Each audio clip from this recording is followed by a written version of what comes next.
सुन्नतों के हवाले से, तो आया फजर की सुन्नतें मस्जिद में जब जमात हो रही हो उस वक़्त भी पढ़ सकते हैं कि नहीं पढ़ सकते?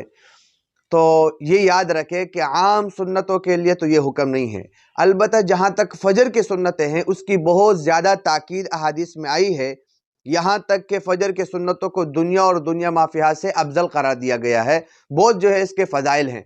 इस वजह से उलमाए किराम कहते हैं कि अगर फजर की नमाज हो रही हो और आप एक रकात पा सकते हैं, या जो है नमाज यानी तशहुद आप पा सकते हैं, यानी जमात आपको मिल सकती है, तो ऐसी सूरत में आप सुन्नतें पढ़ लें।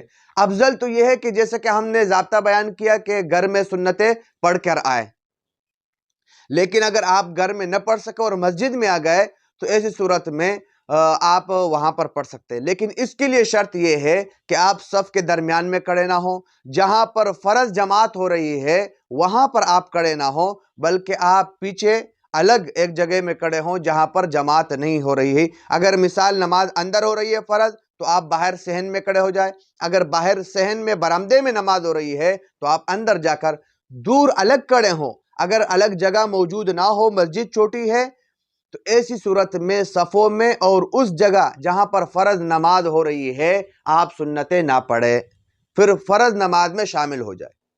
ये अक्सर लोग इसमें गलती करते हैं। इससे जो है अपने आप को बचाए। अगर ऐसी सूरत हाल है, मस्जिद छोटी है या कोई और जगह नहीं है, तो फिर आप सुन्नतें ना पढ़े, फ़र्ज नमाज में शामिल हो जाए।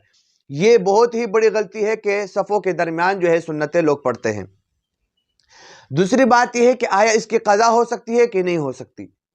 तो इसकी क़ज़ा इशराक के बाद जो उसूल और ज़ाब्ता है कि सुन्नतों की जो है क़ज़ा नहीं होती है, और यही मज़हब इमाम आज़म अबू हनीफ़ा और इमाम अबू यूसुफ़ का है।